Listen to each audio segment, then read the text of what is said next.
Hello, everyone. My name is Lars Hauer. This is On the Fringes of Sound, and today we are talking with Joshua, who is the man behind not one, but two projects, Arcane Earth Reboot, and how do you pronounce that? Radagst? Yeah, that's fine. Exactly, Radagst. Hello. All right, cool.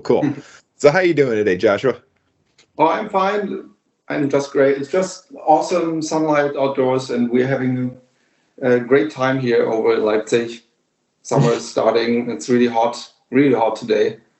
So getting right into it, you, like I said, you actually have two separate projects, Arcane Earth Reboot and Radagst. So I wanted to talk a little bit about the first project, Arcane Earth.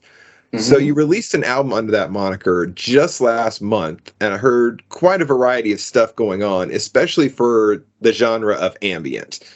So what's your overarching theme for the Arcane Earth Reboot project? And would you classify it as something like straightforward ambient, or do you consider it to be a bit more than that? I personally, I love a lot of different genres, and I always had a hard time focusing on one thing. And then, I had to give myself some boundaries, and I'm being in the realm of ambient experimental electronics, Berlin School, and that's where Arcane Earth Reboot lies. I'm heavily inspired by very early electronic music with these repetitive sequences. Sometimes it's a little faster, sometimes slower, and I don't want to give me the boundaries of a specific genre. So I really love just playing around and yeah. Sometimes it's more dark, sometimes a little brighter, and I do some soundtrack stuff a little bit, for audiobooks, and for other stuff. Other stuff is coming; it's in the making, and Arcane Earth Reboot is meant to be a place where I can just experiment, but also just put my feelings and thoughts that I've had when I'm experiencing or when I'm consuming stories, especially as science fiction, and put them into music. Or when I see a nice landscape, futuristic landscape, I put that into sound. Yeah, listening through the album, I know some of the tracks on there were very much more ambient, but I believe it was the second track. It has this, it has almost like an old school techno feel, but there's no, rhythm or drums or anything. It was a really cool atmosphere. So do you do a lot of, you're talking about experimenting throughout your music. You like to add what you called Berlin School. Is that, what exactly do you mean by Berlin School though? Yeah. The early electronic music scene in Germany was heavily inspired on these repetitive patterns that have some kind of rhythm, but not like a kick drum. And it was actually even before the techno times, in the 70s, 60s. Yeah, Klaus Schulze, and Vangelis was inspired a little bit by that guy too. And I really like playing with these arps, and it's I think this was even one of the first electronic songs that inspired me a lot, or that got me into ambient music and this wider field of experimental electronics was from Steve Roach, an American from Tustin. Okay. Yeah, and he built up on that too. He's also doing lots of different things, more these etheric, wide things, and then more movement, more action. Yeah. So going on to your other project, Radagst. So this one, it's definitely a dungeon synth project from what I can tell, and I really love the chiptune aesthetic to it. A lot of dungeon synth I hear is it's got the dungeon feel and all that, but I like the fact that you actually bring the 8-bit kind of aesthetic to all of it. So did it come before you started Arcane Earth Reboot? Or did it come after? And how'd you get the inclination to start this project? What was the impetus for starting it? It kind of evolved parallel a little bit. Like in the time when I was writing my first Arcane Earth Reboot album, I stumbled over some, like I was searching the internet for a tape label that wants to release my ambient album. So Arcane Earth Reboot was first, and then I stumbled over labels that also did dungeon synth. And I have a black metal background. As a teenager, I played in a black metal band, Oh, and okay. 10 years ago. Yeah, that was fun. It was a lot of fun, but also very loud. And we stopped at some point. One of my friends had like tinnitus; his ears stopped functioning, and I also had other things to do. And like the black metal thing got a little old. But then, like I felt like very nostalgic finding this dungeons and stuff that reminded me of my black metal times because the black metal or like the more ambient side of black metal also brought me to ambient. So it's all connected somehow. And Hmm. yeah, I started tinkering around with like my synthesizers and I felt this urge to also take part of the storytelling community. That's really nice. Like I yeah, like they're very much open people, open-minded people. Like I got a lot of like positive feedback right in the beginning. It was quite nice. Okay. Yeah, and yeah, Radagast kind of evolved parallel, but the first release was a little bit later for sure. Radagast was mainly inspired by your work in black metal previously. Yeah. So, So, do you ever take that project? Do you ever try to integrate some of that old black metal styles into Radagast or even Arcane Earth Reboot? yeah, I could definitely see that happening. Like I would love to play in a band sometimes again. Like it's definitely something else rocking out on stage. Right, um, right. or at least like implementing some more acoustics or like an instrument that is less sequenced. Like I started recently grabbing my violin again, playing more violin, and yeah, on the next Dungeons and album there will definitely be some violin for sure. Yeah, Oh, okay. maybe some distorted synth stuff too. I will see. Okay. So when you were doing black metal back in the day, Mhm. what instrument were you playing? Were you on guitar for the most part? I was a bass player and violin both. So do you try to integrate violin?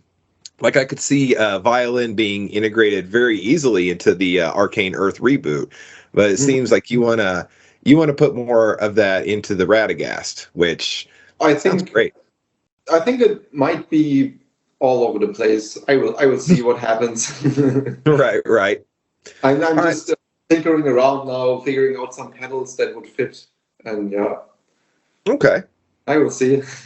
So while we're on the subject of the gear and stuff you use for these different projects, so what kind of gear do you prefer to use? Do you have like a different kind of like set of gear that you want to use for Arcane Earth, and then it's a different set for Radagast, or is there some intermingling?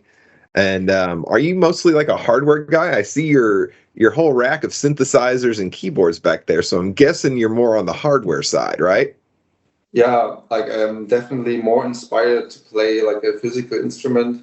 I got trained as a violinist as a kid and teenager, and yeah, the whole band thing. I'm just more like the computer doesn't really inspire me that much. It's great for arranging and mastering and mixing, but I need to do the composition part on the machines. That's important for me. Yeah, it's ridiculously expensive, but yeah, like for a couple of years, I just bought cables instead of socks, and it's possible. Like there's always a way, and I Of course. really love using the Korg Wave State, especially for my ambient project and the more soundtrack kind of things. It's like a very nice texture and pad synthesizer. Really love it. Also, did a sound published a sound pack recently. So whoever has that synth can buy a sound pack from me if he wants or she Oh, wants. okay. Yeah, and Those guys over there, both Electron boxes, the Octatrack and the Digitone, they are my live set situation. Like whenever I play live, mostly as well, I play as Arcane Earth Reboot, but most of the time I'm playing as Josua Karlson, just as me, and then I'm playing more like danceable or upbeat music, because there's not really much of there's an ambient live music scene here, but we don't have something like the dungeon synth skirmish and how are they called? Yeah, in the USA there's a lot of live dungeon synth. I saw like it was getting more for sure, and there's not much going on over here like that. It's a bit of a shame. Oh yeah. Yeah, and and this little guy I got last year, more of a instrument to be on travel or to play outside, and I actually ended up using it way more than I thought. It's a little Raspberry Pi chip and I think a Linux. It's like a little computer. You can hook up a screen and a mouse if you want and program your own synthesizers inside. It's really cool device. I love it. Okay, what's that called? Organelle. It's the Organelle. Organelle. Okay. By Critter and Guitari. It's like a Brooklyn hipster company, all handmade. That's the best, right? Yeah, that's the best. But it's really cool. It has like very clicky wooden buttons. It's quite nice. Okay. But like I started doing Dungeon Synth on the Digitone on this FM synthesizer and doing Arcane Earth Reboot on this one, and now it's just all mixed. And I see what inspires me. And at first, I also tried to compose just with one gear for one song at a time to keep it more coherent somehow. But I really love breaking this up now and doing recording with all sorts of things. Sometimes even like I got this little Arduino based modular synth. It's tiny and it's I sample this sometimes and like do some stuff with the samples. So you're mostly hardware there, and it looks like you got some real interesting pieces. Now, you were talking about the sound pack that you did. Where can people find that? Do you have a website or anything for that? It is on Gumroad. It's like a marketplace for digital stuff. Or like the best is to just see on my YouTube. Like on any of my YouTube videos, I usually post that below. Or like if you go to the playlist of my YouTube, it's like sorted into all my different synths, and in the wave state category, every video has the link to the Gumroad where you can purchase it. There are some demos where you can listen to how it actually sounds. So will you be putting out any more of those sound packs in the future, or was this just kind of a one-off thing?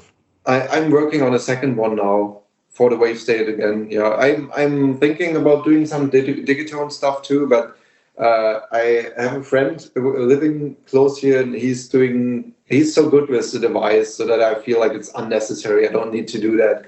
Like that's always like I feel like his stuff is always better, so I just leave it and use the sounds that I have on there, but I don't need to sell them. Okay, so when it comes to actually using the computer, you're not using any like software synths or anything like that. You're mainly just doing all your mixing and maybe some arranging. I use one plugin. Yeah, I do some arranging, but also not for all tracks. Sometimes I'm just doing one stereo record of one of my machines, and that's it. That's the finished song. Only some mastering, but I do arrange more and more now, especially if I want to have more like field recordings or like some birds in the background or whatever. And for the mastering, I send it to the label. Like Radagst is now on YouGov Records. Very nice guy from Providence, US, and he makes film music mainly, and he's good at mastering. And he's doing that now for me. But if I do it myself, like that's the only plugin that I use quite frequently. It's like the Ozone 8 I think you can get 9 or even 10 now already, but the Ozone 8 is for free. It even has some nice AI features that can give you some hints for frequencies that might annoy most people. So it's quite helpful. Yeah.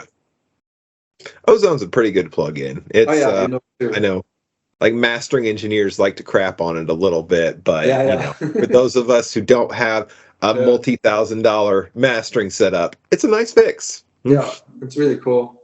Of And course. The Valhalla Supermassive I used to sometimes. Oh, yeah. I know a lot of people who love to use that plugin.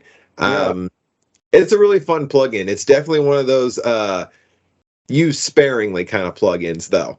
Otherwise, you get just everything completely washed out. yeah, Unless yeah. that's what you're going for.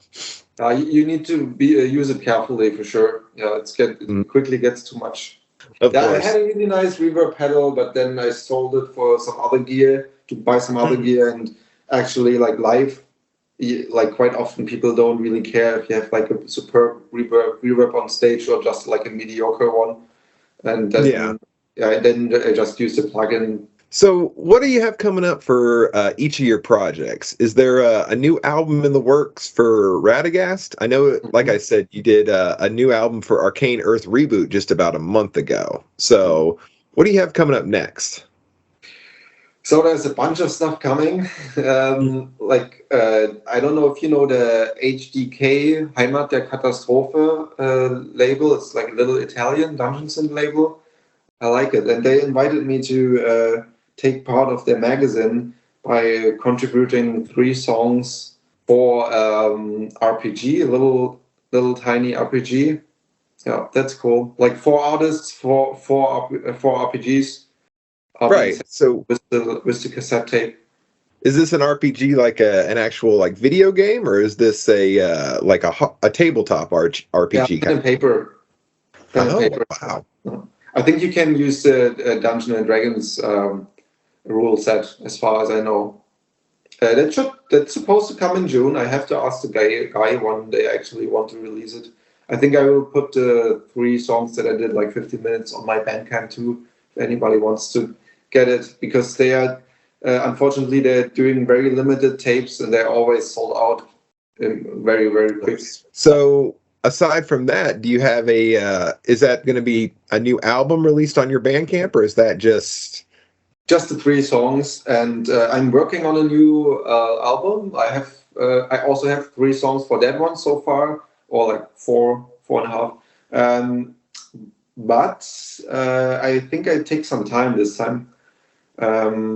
Like we want to release it in early 2024, so still and some time ahead. Yeah. okay? Is that a new Radagast album, or is that That's Arcane? Okay. that's new Radagast, and I'm also like I started writing a little bit of world building for my own because Radagast is mainly Tolkien inspired so far. Because I was always a Tolkien nerd as a kid. Like my bookshelves are full with Tolkien stuff. Um, Okay. but I want to break this pattern, and I don't want to be just a Lord of the Rings guy or the Middle Earth guy.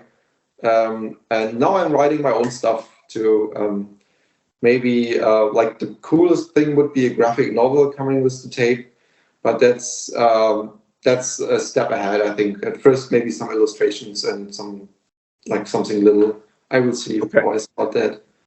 Are you That's also an illustrator? no. I found a guy, a friend, or like I found someone via Facebook Dungeons and Groups, and I just posted like a what do you say that in English? Like I posted something to ask for someone who wants to do that, and he's does good pricing. So Hmm. and I love his stuff. And All right. So we're looking at a new album early 2024 for Radagast. And then there's also a soundtrack that you're doing for a tabletop RPG that who did you say was putting that out? HDK or Heimat der Katastrophe. It's an And Italian. that's the Italian label you were talking Yeah. about. No. Okay. And there's on Arcane Earth Reboot side, there's also something coming in fall or late summer. Okay. There's no date set yet. That's also more soundtrack. Like a friend of mine wrote a novel, and I'm just doing music to accomplish his novel, like accompany his novel. So Mhm. you can read the book and listen to the music. Can you tell us anything about the novel? Is there Yeah, any it's details about it? like he will do an audiobook. It's more about like it's a little bit spacey. Oh, it's like a mixture of like a wizard stuff and space stuff. Um, Oh, uh, okay. and like paleo how do you say, like old earth biology, like fossils and dinosaurs and stuff, like a big clusterfuck of all sorts of things. It will be funny for sure. Well, it will be Okay. actually pretty serious, but I think it's funny what he did there. Okay. So Yeah, kind and of like like unfortunately it's in German, the audiobook. Too bad about that. I'm sorry. I guess I'll have to learn German. Oh, don't do that. Oh, it's got to be easier than trying to learn Korean. So I think I'll Yeah, be all right. yeah, okay. Yeah, then you'll be all right for sure. Where can people find your stuff? I know you're on Instagram, Mhm. and that's at jo- Um, Josua. Joshua, I'm on Bandcamp mainly. That's like what I prefer the most, and YouTube. Hmm. Yeah, then yeah, Instagram. That's my three main things: Bandcamp, Okay. Instagram, YouTube. I'm also on Spotify and all the other big streaming things, platforms, but I don't really bother much about them. They're kind of annoying. Yeah. Oh yeah, yeah. I know you do all that work to get what, Uh, 14 cents? Yeah, exactly. Yeah, Exactly. it's Yeah, it's a great. shit show. It's a total shit show. When I first started making music, I was trying to get it on Spotify and all of that. And, after about like a year of putting it on Spotify, it's like, oh man, I've spent like $80 getting all this stuff on Spotify, and I have made $5. That is wow. Mm. So, Yeah, yeah, yeah, very good. Bandcamp has really, really been a blessing. Yeah, definitely. I made like 1,000% more money on Bandcamp, or even more. I don't know like how to calculate that. It's just ridiculous the difference. So, we can find you on Instagram, and that's at Josua Karlson. Yeah. And then your YouTube, the same thing, right? At Mhm. Josua Karlson. Okay. It's You're just not where on Twitter. all my I'm sorry. projects. I have all my projects like squished under that name because I also do live shows as Josua Karlson, where I Hmm. do like things of all worlds, or it's more like there's a techno party where I'm playing, or there's here like is a bar where I'm playing some songs, and Okay. or like that's the guy who's making the sound packs. So I thought, why bothering like inventing some new thing? Like it's the easiest for me. That's why Yeah. it's all Josua Karlson. You find the little things, the Radagast or Arcane Earth Reboot on there. Uh, And then, so your Bandcamp, those are actually broken down by Radagast and Arcane Earth yeah, Reboot. there will be Okay. some upbeat stuff in the future with Josua Karlson too. But so far I haven't uploaded anything in a while. Guess what? I really appreciate you sitting down with me. It's great to hear about all the different projects you have going on. Really interested in this novel and the soundtrack to go with it. Thank Um, you. Thank you I very might much. have to brush up on my German so I can enjoy it, but it's worth it. I think there will be a novel on paper. There's so good AI technology. I think my friend wants to do he wants to translate it in English with the help of AI and do some manual stuff in between. So I think there will Okay. be an English version, and I would put that on my Bandcamp then too. Oh, Yeah, nice. that's like Okay. what I actually want to do. Like this kind of like creating sound to like a story or world, or like I really love that. That's what brings me most joy, I think. I mean, that makes sense, especially, if you're a big fan of Tolkien, that was the name of the game for him. Huge world building. Yeah. Yeah, thanks for having me. It was super nice. I had a super great time talking to you. I'd love to do this again. So when you have some more stuff coming out, I always like to try and check up back on people, after a year or so. In fact, have you heard of Desolation Plains? Oh yeah, Like we are like I just saw that he did an interview with you too. Like we are very connected for sure. He just sent me over some like his latest tapes and a really nice patch of Farcaster. Yeah, have you listened to the new Farcaster? Yeah, it's awesome. I just have it here on the table, like here. And like the other stuff that, of his friend Sorcerix. Oh, Sorcerer. Yes. Yeah, it's also super cool. He's an interesting guy. He's cool. I've gotten to do a couple of interviews with him now. He's really cool. Oh, I forgot one thing that I quickly have to squish in. Like I also have a fourth project with my partner. That's also Dungeon Synth, Comfy Synth, Die Rumpelwichte. It's like the rumbling imps. Okay. That's more of like a fun project. I'm not going to tell it much now. But it's on Bandcamp too. So, Die Rumpelwichte. I can send you a link too, if you want. Okay, perfect. All right. Voices of the Ainu is the label. It's a Canadian Dungeon Synth label. Yeah, I think Nick of Desolation Plains was actually telling me about the same label up there. They do a lot of like tabletop stuff too. Yeah. Joshua, thanks so much for joining me. Glad to hear about all the stuff you got going on, and hopefully we can do this again in the future. Yeah, thank you too.